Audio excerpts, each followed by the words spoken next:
Muy bien, continuando con el temario, lo que vamos a hacer ahora es estudiar un poco de teoría acerca de los modos de color.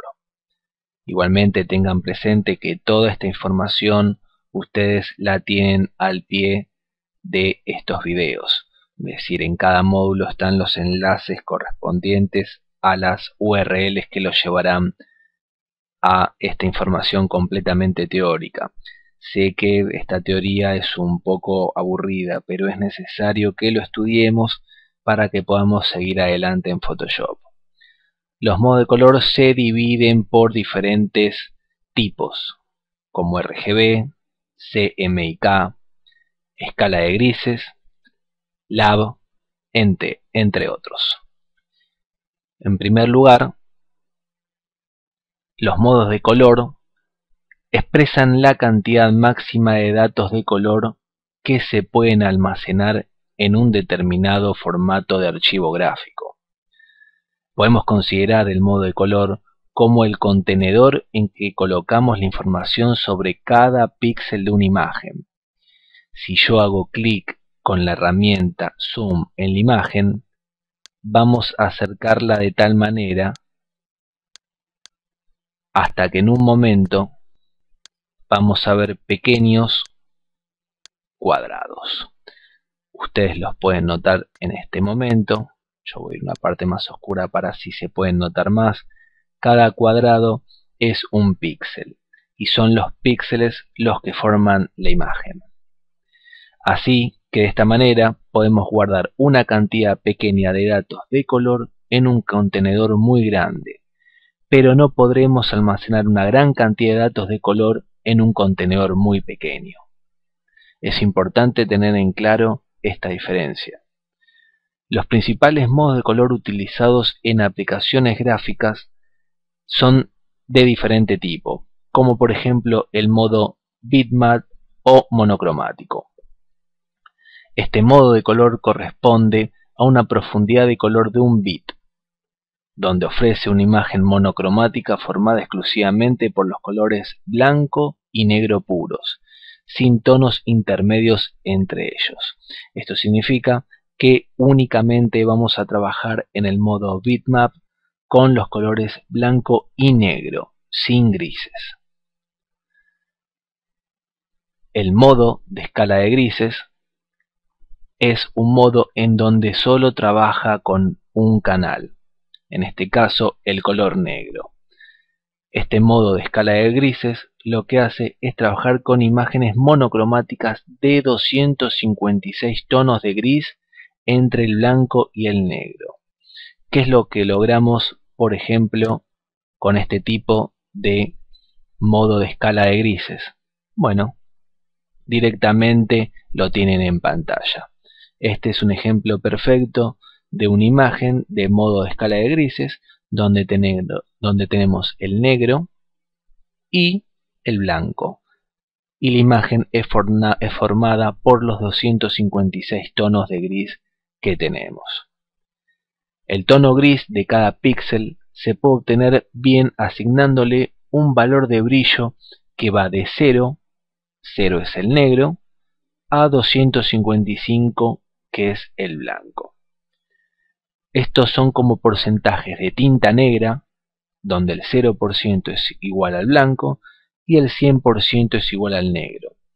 Las imágenes producidas con escáneres en blanco y negro o en escala de grises se visualizan normalmente en el modo de escala de grises.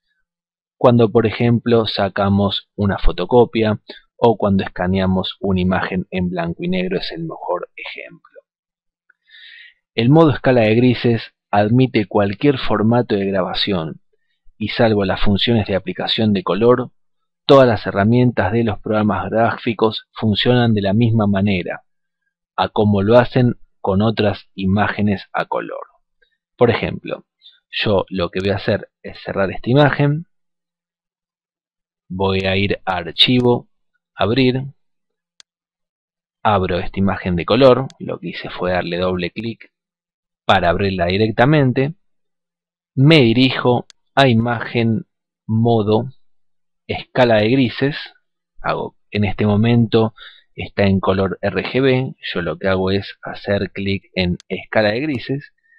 Photoshop me lanza un mensaje: descartar información de color. Yo hago que sí, descarto, y lo que hace directamente Photoshop es convertirme esta imagen de modo RGB a modo de escala de grises. Vamos a trabajar ahora con otro tipo de modo de color, que en este caso es el modo de color indexado. Este modo de color indexado se denomina así porque tiene un solo canal de color, que es el indexado de 8 bits, por lo que solo se pueden obtener con él un máximo de 256 colores. En este modo, la gama de colores de la imagen se adecua a una paleta con un número restringido de ellos, por lo que puede resultar útil trabajar con algunos formatos que solo admiten la paleta de colores del sistema. Vamos a hacer un ejemplo. Vamos a volver a la imagen original. Lo que voy a hacer yo es ir nuevamente a imagen desde el menú principal, modo, y voy a hacer clic en modo color indexado. En este momento me pregunta qué tipo de paleta quiero usar. Yo voy a elegir la paleta local selectiva con 256 colores, forzando blanco y negro. Las demás opciones las dejamos por defecto, y lo que hace Photoshop es trabajar en 256 colores, y realmente, como pueden observar en pantalla, la calidad y nitidez de la imagen ha sido realmente, es decir, la imagen ha perdido color en este caso. Trátenlo de hacer ustedes mismos. Ustedes pueden hacerlo por su propia cuenta, pueden abrir una imagen de color, luego ir a imagen, modo color indexado, y posteriormente pueden verificar los cambios de la imagen. Estábamos en una imagen que era a pleno color, en modo RGB, y ahora directamente nos fuimos a un modo de color de 256 colores. Vamos a seleccionar, vamos a hablar ahora, a tratar del modo de color más importante.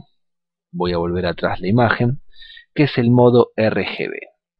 Este modo RGB es el que trabaja con 3 canales diferentes, que ofrece una imagen tricromática compuesta por los colores primarios, el rojo, el verde y el azul, construida con 8 bits por píxel por canal. Esto quiere decir que el modo RGB trabaja con 24 bits en total. Con ello se consigue imágenes a todo color con 16,7 millones de colores distintos disponibles. Esto significa que es lo que más que el ojo humano es capaz de diferenciar. Es decir, que en este momento hay más colores que los que nosotros podamos observar en este momento.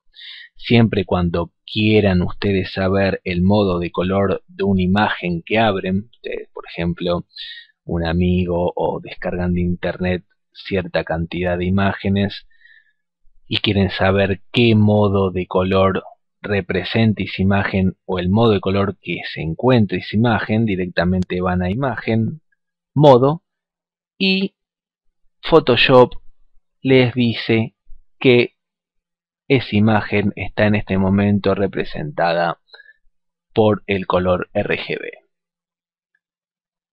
Es importante conocer bien las diferencias entre cada uno de los modos de color. Continuando con RGB, este es un modelo de color aditivo, es decir, que la suma de todos los colores primarios produce el blanco. Es decir, tenemos que tener en cuenta que RGB es Red, Green and Blue, rojo, verde y azul. Si superponemos todos los 3 colores en un solo color, lo que vamos a hacer es directamente producir el blanco. Por eso denominamos que RGB es un modo de color aditivo. Las imágenes de color RGB se obtienen asignando un valor de intensidad a cada píxel, desde 0, que es el negro puro, a 255, que es el blanco puro. La combinación de cada uno de estos tres colores produce lo que es 16,7 millones de colores en total. El modo RGB es el más versátil porque es el único que admite todas las opciones y los filtros que proporcionan las aplicaciones gráficas. Esto quiere decir que lo más normal es que trabajemos en RGB, tanto en lo que es fotografía, web o diseño publicitario. Ahora viene la parte del modo CMYK. Este modo CMYK trabaja con 4 canales de 8 bits de colores. Esto significa que trabajamos con 32 bits de profundidad de color, que ofrece una imagen cuatricromática compuesta de los colores primarios cian, magenta, amarillo y negro. Este es un modelo de color sustractivo en vez de aditivo, en donde la suma de todos los colores primarios produce teóricamente el negro. En cambio, en el modo RGB, la suma de estos produce el blanco. La diferencia es que proporciona el modo CMYK imágenes a todo color y admite cualquier formato de grabación, siendo el más conveniente cuando se envía la imagen a una impresora de color especial o cuando se desea separar los colores para filmación o imprenta. Su principal inconveniente es que solo es operativo en sistemas de impresión industrial y en las publicaciones de alta calidad, ya que exceptuando los escáneres de tambor que se emplean en fotomecánica, el resto de los digitalizadores comerciales trabajan en modo RGB. ¿Qué significa esto? Que directamente cuando nosotros tenemos que trabajar para imprenta, debemos hacerlo en CMYK. Por ejemplo, en este momento nosotros tenemos una imagen en modo RGB. Si hago color CMYK, Photoshop me va a preguntar si convertirá CMYK el perfil. Yo acepto. Lo que hace Photoshop es ahora trabajar con 4 colores en vez de 3. Es decir, que teóricamente esta imagen estaría lista para que vaya a una impresora industrial. Este proceso de convertir una imagen RGB al formato CMYK crea una separación definida de color. En general, es mejor convertir una imagen al modo CMYK después de haberla modificado. Es decir, cuando nosotros trabajemos para lo que es imprenta, siempre es mejor trabajar en primer lugar con el modo RGB, realizar todos los cambios, montajes o lo que fuera necesario y posteriormente al final directamente convertimos la imagen a CMYK. Igualmente debemos considerar que con las últimas versiones de Photoshop el modo RGB trabaja muy bien lo que es la imprenta, por lo tanto no van a tener problema. Sin embargo, seguramente algunas empresas o impresoras industriales de alta gama van a exigir CMYK como recomendación final para tener un trabajo completamente profesional. Voy a volver al modo de color RGB. Y ahora directamente vamos a hablar un poco sobre el modo de color Lab. Este modo de color consiste en 3 canales, cada uno de los cuales contiene hasta 256 tonalidades diferentes, un canal L de luminosidad y 2 canales cromáticos. Muy bien, el componente de luminosidad L, que va de 0 negro a 100 blanco, el componente A, eje rojo-verde, y el componente B, que es azul y amarillo, que va de 120 a menos 120. Este modelo de Color Lab se basa en el modelo propuesto en 1931 por la Comisión Internacional de Claridge como estándar internacional para medir el color. En 1976 este modelo se perfeccionó y se denominó CIE Lab. El Color Lab es independiente del dispositivo, creando colores coherentes con independencia de los dispositivos concretos para crear o reproducir la imagen, monitores, impresoras, etc. Este modo permite cambiar la luminosidad de una imagen sin alterar los valores de tono y saturación de color, siendo adecuado para transferir imágenes de unos sistemas a otros, pues los valores cromáticos se mantienen independientes del dispositivo de salida de la imagen. Este modo de Color Lab se usa sobre todo para trabajar en imágenes foto CD o para modificar la luminancia y los valores del color de una imagen independiente. También se puede usar el modo Lab para conservar la fidelidad del color al trasladar archivos entre sistemas y para imprimir en impresoras de PostScript del nivel 2. Solo las impresoras PostScript del nivel 2 pueden reproducir estas imágenes. Para impresiones normales, sin embargo, se recomienda pasar imágenes RGB a CMYK. Bueno, este es el resumen más o menos de los que son los principales modos de color en Photoshop.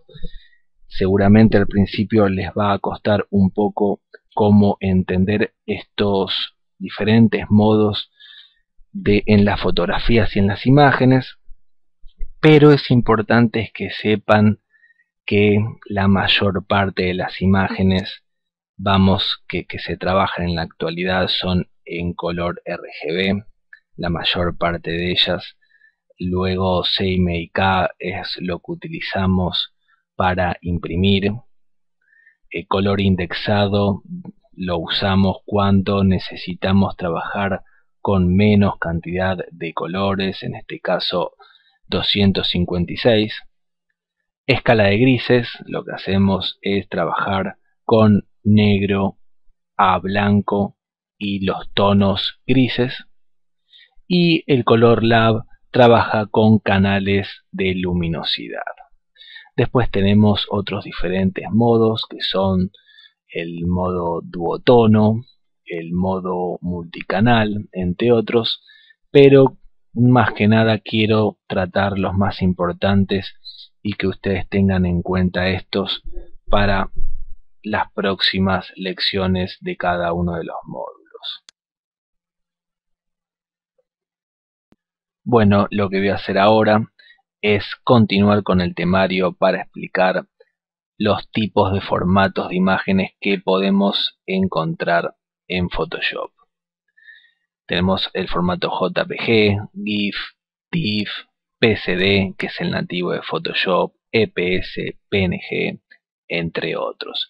Sin embargo, es prudente que mencione diferentes tipos de compresión que tienen las imágenes. Antes de eso, quiero poner el ejemplo de que cuando abrimos, hace muy poquito en Photoshop, una imagen, la original, pudimos darnos cuenta que Photoshop había creado un optimizado en donde había bajado considerablemente el peso de la imagen.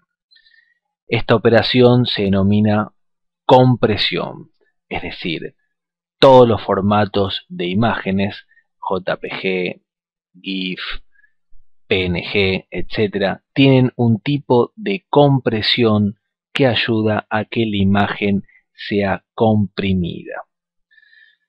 Los tipos de compresión que conocemos actualmente son el RLE, que es una compresión sin pérdida y admite los formatos BMP, PSX, TIFF, PSD, EPS y DCS.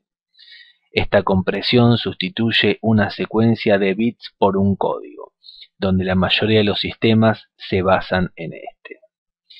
Luego tenemos la compresión LZW, que es compresión sin pérdida, que admite los formatos TIFF, PDF, GIF y PostScript, que es aconsejable para imágenes grandes, no muy complejas, por ejemplo capturas de pantalla.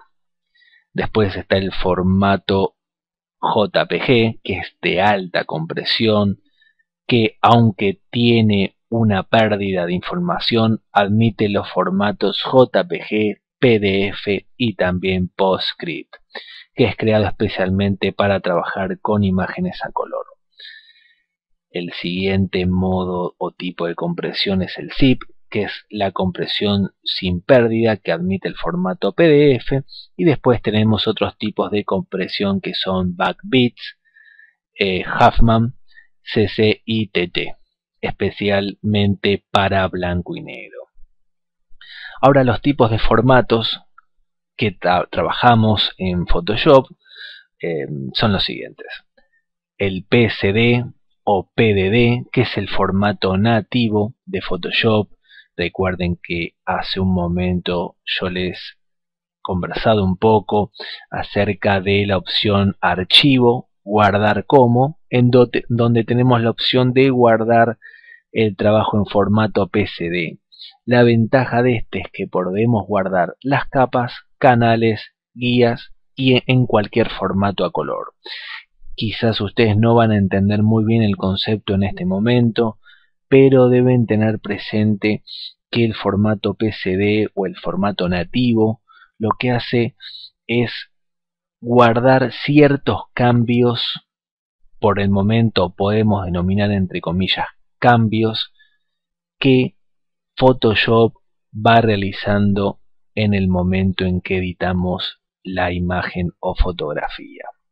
Por eso, siempre cuando nosotros estemos trabajando, cuando seamos profesionales y estemos trabajando en Photoshop, vamos a hacer muchos cambios de edición, vamos a guardar mucha cantidad de capas, mucha cantidad de trabajo e información, que si lo guardamos en el formato PSD, esos cambios vamos a poder editarlos en el futuro. Sin embargo, si esa imagen la guardamos en un formato JPG, esos cambios ya no nos van a servir. ¿Qué es lo que quiero decir con esto? Que siempre tenemos que guardar el trabajo. Es decir, siempre tenemos que guardar todos los trabajos en formato PSD, y una vez que consideremos que el trabajo esté finalizado, ese PSD lo guardamos en backup, es decir, hacemos una copia de seguridad, le ponemos un candado, lo guardamos y después podemos originar el formato que deseemos: JPG, GIF, PNG, es decir, podemos trabajar ese archivo de la manera que deseemos, pero siempre tenemos que tener el respaldo PSD. Como dije, este concepto lo van a entender un poco mejor en las unidades siguientes, en los módulos siguientes. Continuando con el tipo de formato, vamos a tratar el PostScript, que no es exactamente un formato, sino un lenguaje de descripción de páginas. Se puede encontrar en documentos PostScript, donde utiliza primitivas de dibujo para poder editarlo. Este realmente es un formato que no es muy utilizado en lo que es imagen. Luego tenemos el formato EPC, que es una versión de PostScript en donde se utiliza para situar imágenes en un documento. Es un formato totalmente compatible con programas vectoriales y de autoedición. A veces he tenido la oportunidad de trabajar con el formato EPS, realmente trabaja muy bien, se distingue por contener imágenes de alto volumen, es decir, imágenes muy grandes, pero realmente siempre preferí el PSD, ya que eventualmente soy un adicto a trabajar con Photoshop. Luego tenemos el formato BMP, que es el formato estándar de Windows. Realmente lo pueden encontrar en los diferentes tipos de iconos de Windows, es decir, Microsoft trabaja con este estándar. Después tenemos el formato GIF, que seguramente lo habrán utilizado muchas veces, en donde trabaja muy bien para la web. Este tipo de formato GIF permite almacenar un canal alfa para dotarlo de transparencia. Luego vamos a ver lo que es la transparencia. Y salvarlo como entrelazado para que al cargarlo en la web lo hago en varios pasos. El formato GIF admite hasta 256 colores. Yo realmente no soy de los que trabajan con el formato GIF, no me gusta mucho ese tipo de formato, siempre preferí el formato JPG. El problema es que el formato JPG pesa un poco más y no posee la cualidad de ser animado. El formato GIF tiene menor cantidad de colores, menor peso y puede animarse, es decir, se pueden hacer animaciones GIF para que puedan disfrutarse en web. Si ustedes en algún momento visitaron un sitio web, es probable que se hayan topado con algún formato Flash, es decir, de animación, o un formato GIF. Pero sin duda, a mi criterio, yo siempre he preferido lo que es trabajar JPG, y realmente si quiero hacer alguna animación prefiero trabajar con Adobe Flash. El formato JPG tiene una muy buena calidad y un excelente factor de compresión, y además trabaja en una cantidad de colores muy superior a lo que es el GIF. El próximo formato es el TIFF, que es una solución creada para pasar de PC a Mac y viceversa. Así que es muy interesante esta opción para los que estén interesados en realizarlo. Luego tenemos el formato PNG, que es la misma utilización que los GIF, pero con mayor calidad. Soporta transparencia y colores a 24 bits. Así que espero que también utilicen el formato PNG. Yo cuando necesito transparencia suelo utilizarlo y realmente siempre ha respondido muy bien. El otro formato es el PDF, que es el formato original de Adobe Acrobat y permite almacenar imágenes vectoriales y mapa de bits. Por último, quiero mencionarles dos formatos más, que es el RAW, es el formato nativo de cámaras digitales, y el formato TGA, que es compatible con equipos con tarjeta gráfica de TrueVision. Pueden encontrar ustedes mucha más información acerca de los tipos de formato en los links que se encuentran en el módulo correspondiente de la plataforma de estudio. Continuando con el temario, vamos a ver lo que son las resoluciones. En principio voy a darles un poco de teoría de lo que es una resolución de imagen y luego vamos a la práctica. La resolución de una imagen indica cuánto detalle puede observarse en esta. El término es comúnmente utilizado en relación a imágenes de fotografía digital, pero también se utiliza para describir cuán nítida es una imagen de fotografía convencional. Tener mayor resolución, esto es importante, tener mayor resolución se traduce en obtener una imagen con más detalle o calidad visual. Para las imágenes digitales almacenadas como mapa de bits, la convención es describir la resolución de la imagen con dos números enteros, donde el primero es la cantidad de columnas de píxeles, cuántos píxeles tiene la imagen a lo ancho, y el segundo es la cantidad de píxeles a lo alto. Por ejemplo, vamos a ir a Photoshop. En este momento yo estoy trabajando con una imagen RGB. Lo que voy a hacer es ir al menú principal, hacer clic en imagen y luego vamos a tamaño de imagen. Recuerden que tienen el atajo del teclado, en este caso es Alt, Control y la letra Q. En estos momentos tenemos una dimensión o tamaño de imagen de 2312 píxeles de anchura por 1526 de altura. Si ustedes llegan a imprimir este documento, pueden encontrar que la anchura es de 19,57 centímetros por 12,92 centímetros de alto y con 300 píxeles por pulgada de DPI. Siempre tienen que tener en cuenta estos datos al abrir una imagen. Es muy normal que este tipo de imagen con este tamaño sea directamente sacado de una cámara fotográfica. Yo lo que voy a hacer es abrir un nuevo documento para que comparemos. Vamos a ver dónde tengo algún documento diferente. Por ejemplo, yo abrí este. Voy a imagen, tamaño de la imagen y tenemos una diferencia en lo que sería los tamaños de la imagen. En este caso 168 por 199. Y si imprimimos el documento, 5,93 centímetros de anchura con 7,02 centímetros de altura con una resolución de 72 píxeles por pulgada.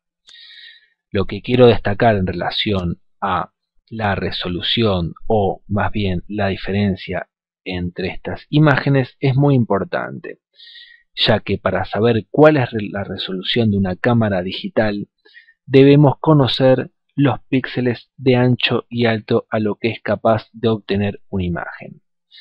Así, por ejemplo, una cámara capaz de obtener una imagen de 1600 por 1200 píxeles tiene una resolución de 1600 multiplicado 1200, 1.920.000 píxeles, es decir, 1,92 megapíxeles.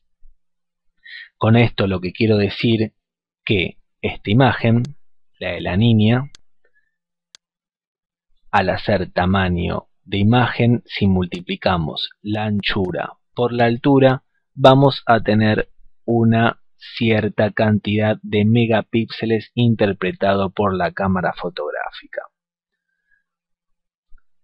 Si hacemos lo mismo para esta pequeña imagen, si multiplicamos la anchura por la altura, vamos a tener la cantidad de megapíxeles de la imagen. Por supuesto, la resolución de esta imagen va a ser muy diferente a esta, ya que el tamaño me indica la cantidad de píxeles que tiene a lo alto y a lo ancho una imagen. Es muy importante tener en cuenta que la convención que le sigue en popularidad es escribir el número total de píxeles de la imagen, que puede ser calculado multiplicando las columnas por las filas. Además, también hablando de resolución de imagen, es importante considerar la resolución de impresión. Si nosotros en una imagen tenemos 300 píxeles por pulgada o también denominado 300 dpi, podemos considerar que esa imagen va a ser impresa correctamente. Siempre tenemos que tener en cuenta que las impresiones por pulgadas usualmente son de 300, como en este caso, o en la imagen más pequeña que es de 72 píxeles. Esta imagen de 72 píxeles seguramente no va a tener una correcta impresión. Lo que quiero probar es que la resolución de la imagen significa todo. Si yo aumento el zoom en esta imagen, pueden notar que la resolución de la imagen es prácticamente ideal, ya que la imagen no se distorsiona al aumentarla. Sin embargo, si aumentamos esta imagen, pueden notar cómo la misma se va pixelando. Eso es muy importante a la hora de trabajar con las imágenes, ya que las cámaras fotográficas lo que hacen es trabajar resoluciones muy grandes para obtener una calidad superior de imagen. Por último, para saber cuál es la resolución de impresión máxima que permite una imagen digital, hay que dividir el ancho de esa imagen, por ejemplo, en el caso anterior, 1600 entre la resolución de impresión, 200. En este caso, esta división de 1600 sobre 200 da 8 pulgadas, lo cual significa que la máxima longitud de foto que se puede obtener en papel para una foto digital de 1600 píxeles de largo es de 8 pulgadas de largo en calidad de 200 ppp. La ventaja de Photoshop, voy a poner 25% de esta imagen, es que si hacemos imagen, tamaño de la imagen, directamente nos dice automáticamente el tamaño en centímetros que va a ser impreso el documento. En este caso, les vuelvo a repetir, las dimensiones en pantalla son en píxeles, que son estas, y cuando imprimamos el documento en centímetros va a ser esto, o en caso de que quieran verlo en pulgadas va a ser este, picas, columnas o la medida que ustedes estén interesados. Es muy importante tener en cuenta los tamaños de imagen. Siempre que quieran trabajar con calidades superiores, traten de que las imágenes sean muy grandes. Es decir, siempre es conveniente tener más que menos en lo que es la fotografía. Si tienen una imagen muy pero muy grande y ustedes quieren trabajarla para la web, lo que pueden hacer es simplemente disminuirla.